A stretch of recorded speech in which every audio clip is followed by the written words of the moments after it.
acceleration processes. They were longer than the normal one. They went from 10 months to 2 years. You cannot design and build a manufacturing startup in 3 months, the normal standard acceleration process for internet companies. Look at our mentor numbers. We went from 18 to over 360. We had one of the biggest mentor pools in America. Why do you care? I'll tell you why. The majority of those people were not ASU alumni. They never went to the university. Their kids went to the university, and in fact, most of them weren't even from Arizona. They retired there. We tapped into a huge base of people that we had. Now, why did they do this? They did this for free. 360 people for free. Why? Because we said, help us build the next generation. There are a lot of potential mentors in the kingdom. We need to start talking to them.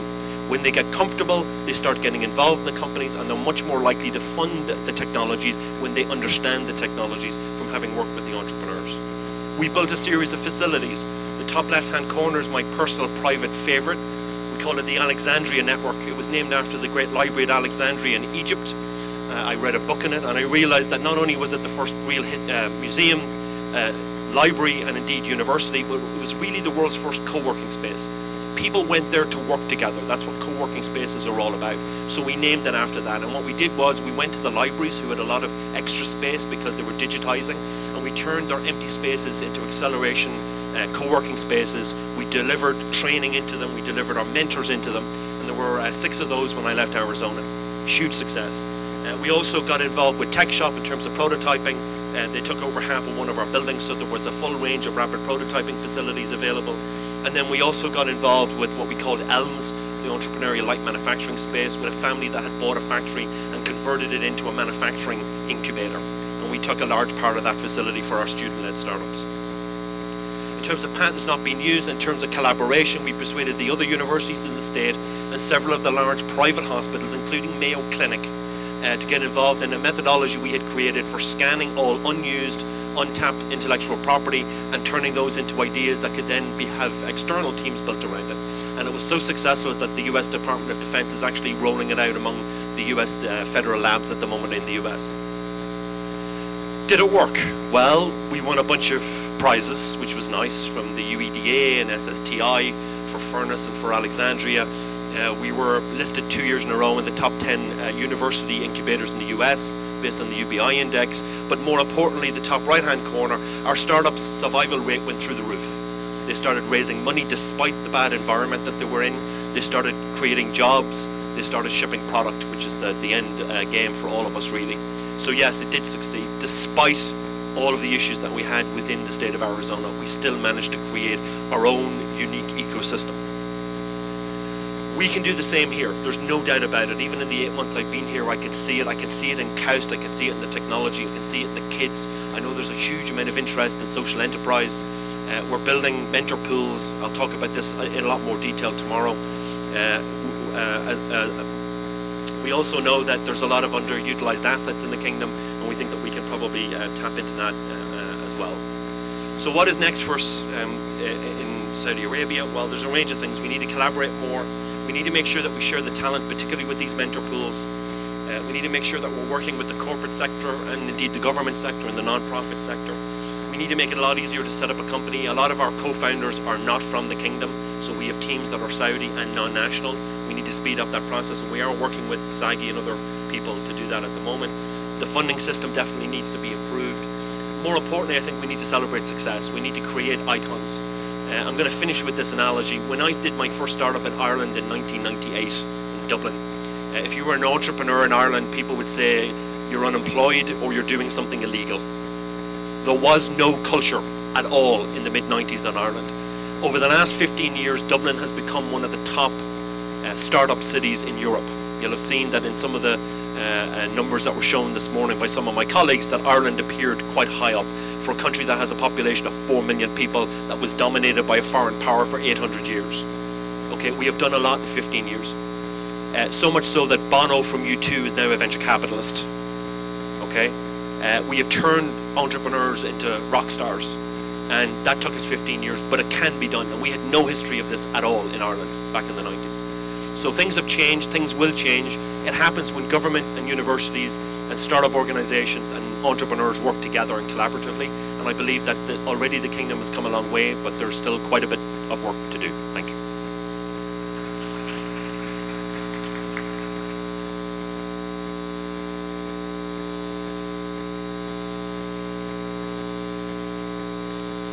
So we're just going to have a slight change in the schedule. We're going to start with Mrs. Dina Atkins. And we're going to skip the introduction just to give her more time in her presentation. So please welcome Mrs. Dina.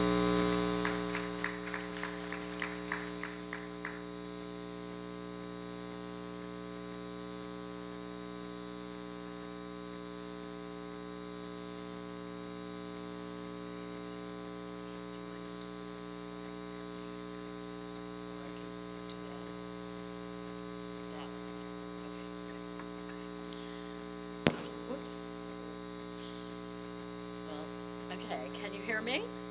Good, thank you so much. And also, thank you for letting me come up here a second time today to give a presentation in this case on acceleration, incubators, and co-working. So the reason I'm talking on this subject is, well, for one thing, I did a white paper for the Botter Incubator Program in CAXT on the differences between these different types of programs, and there's a lot of confusion, so I'd like to dispel that today. So let's move forward. We'll skip the background information on myself. I think that they'll be passing out the slides to you all, or you can obtain them later, and that's for your background, that's for your information. So I want to, the way I want to do this, and I must say I have a lot of words on the pages, so unless you are very, very good at reading English, speed reading, I suggest that you not try to read and that you just listen to me, and I will try to emphasize the key things that you need to be aware of. And so this is for background. If you want to go back and review information, there's more detail here. What I want to do is look at the differences between business incubators, accelerators, including the new seed accelerators, and co-working spaces. And first we'll look at definitional issues, the definitional issues of those three types of programs. Then we'll look at how seed accelerators, incubators, and co-working spaces differ in terms of mission and practice. Like, what are the specific differences that in terms of who they address, what the object is in each one of these kinds of programs, and specifically the kinds of practices that they use, which vary greatly. And thirdly, we'll look at the additional considerations and issues related to these entrepreneur support programs and how incubators, the entrepreneurial environment, and clients can benefit. So we'll talk about incubators first. Business incubators are comprehensive business assistance programs targeted to serve startup and fledgling companies. While there are some incubators that deal with concept companies, very early stage, or have programming for concept companies, and there are incubators that will focus on, will also work with turnaround situations. Most, 99.9% of incubators are focused on startup and fledgling companies, and the object is to graduate them into sustainable firms in their communities. And this process can take from 3 to 5 years, generally depending on the sector that is being served and the experience of the management and so forth. And it results in job creation, technology commercialization, and other benefits to the firms in their community. I mean, that could be wealth creation as well, in terms of wealth creation for the founders, but also from others as a result of the spin-off effects of these programs. Accelerators. This is where the real confusion comes in. There are a lot of people who don't understand the differences between accelerators and why incubators and accelerators are often referred to using the same terminology. Well, for one thing, many incubators have, as part of their official names, the Technology Business Development Accelerator. And the reason is because incubation programs have for many years been involved in accelerating the growth of startup and fledgling companies. And there are new kinds of accelerators that have come along, but frankly, many incubators use the terminology accelerator, which is also new and sexy, but it's been around for a long time. These programs are just business incubation programs by another name.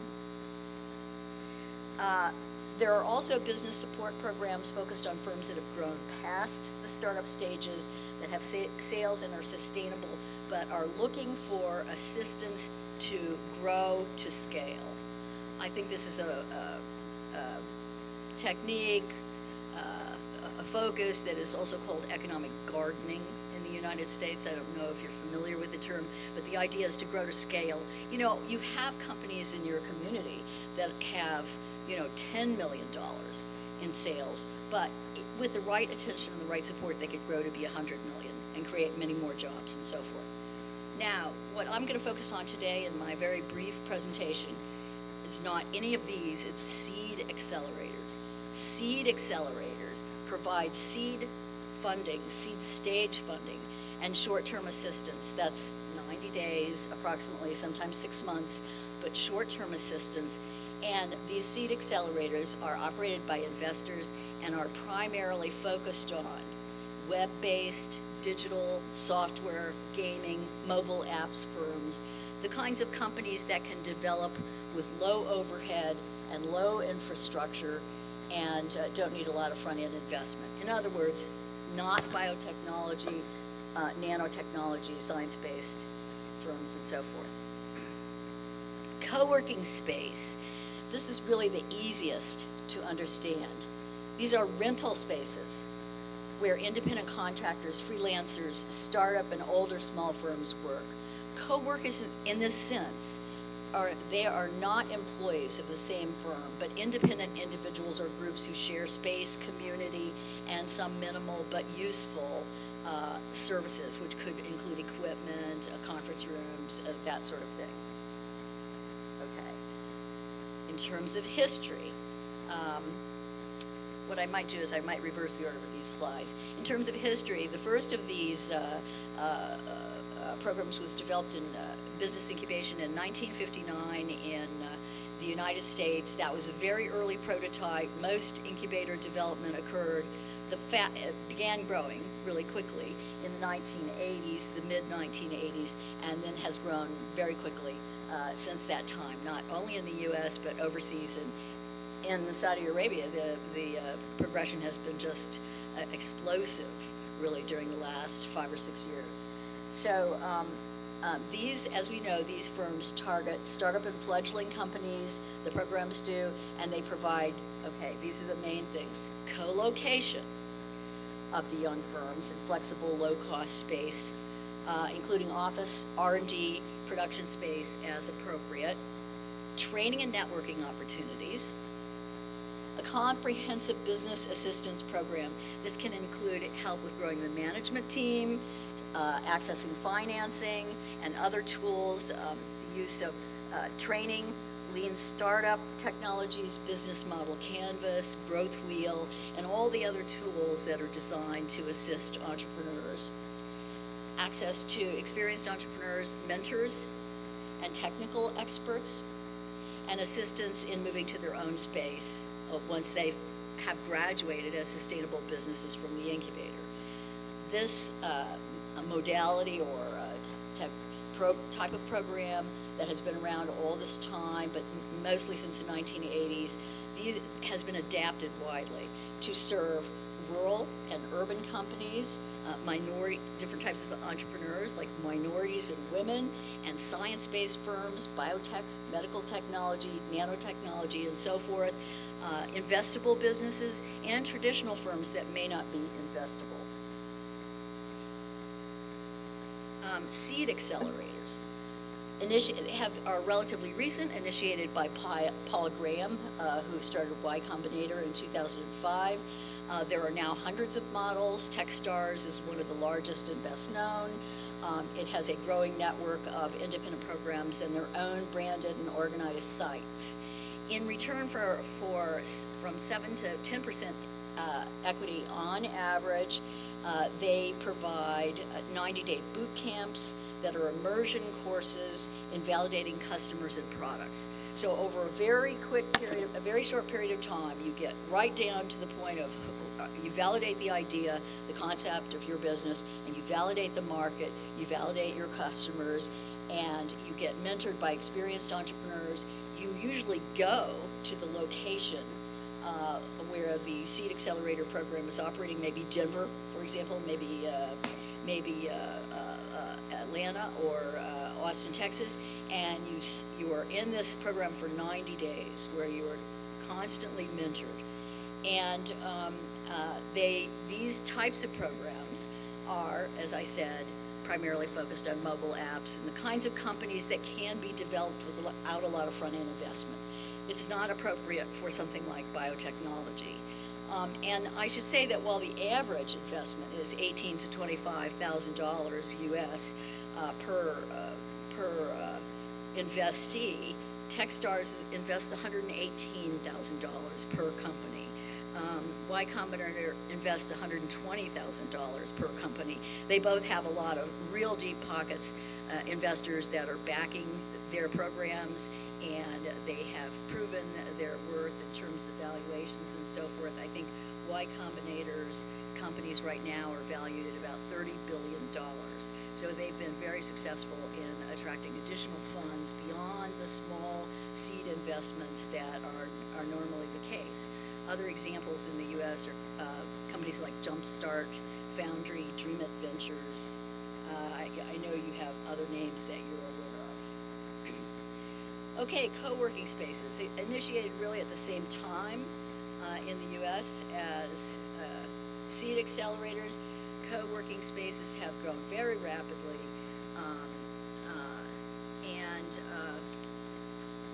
and provide co-location of young firms and independent contractors and freelancers. They can be simple rental spaces and spaces where you can get into the program just based on your ability to pay.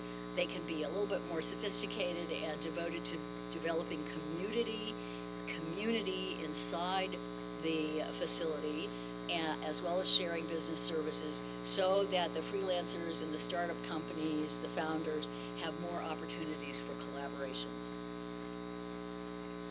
So, and they also provide access, they provide opportunities for these freelancers and founders to get away from working in coffee shops or in their own homes, the isolation and distractions. They provide opportunities for community and collaboration, and for many people who don't like working alone, this is a great way to get out and be more productive. They also provide access to shared office equipment and hot desking and other kinds of low-cost rental arrangements. I think you know what hot desking it is you just go in and you rent a desk, or you have reserved space at a desk or an office, a carrel, some small space for a certain time every week. Okay, now, just to make these direct comparisons a little bit more clear, we'll look at each one of these factors, clients, business model, and so forth, a list of these in this matrix. And so again, incubators are focused on startup and fledgling companies, founders of all ages and genders, and these companies can include traditional firms, companies that have started as home-based businesses, or biotech, medical devices, nanotech, clean energy. I mean, really and truly, you just adapt the program and modify the program to deal with the types of clients that you're working with. Seed accelerators, again, primarily focused on digital and information technologies, firms that don't require a lot of front-end investment, and a lot of the entrepreneurs are very young, often male geeks, gamers, and hackers. After all, if you are very young and don't have a family, it's a lot easier to move to Austin if you need to for a 90-day period. Co-working spaces, generally freelancers, independent contractors, and startups, perhaps in creative industries or sectors. And these spaces are rental spaces that are not designed specifically to grow large-scale companies, but to provide communities of work for independent entities. And then the business model. In the case of business incubators, there are corporate incubators and incubators founded by investors, but more than 90%, probably, or at least 90% of business incubators are not-for-profit models that are focused on other missions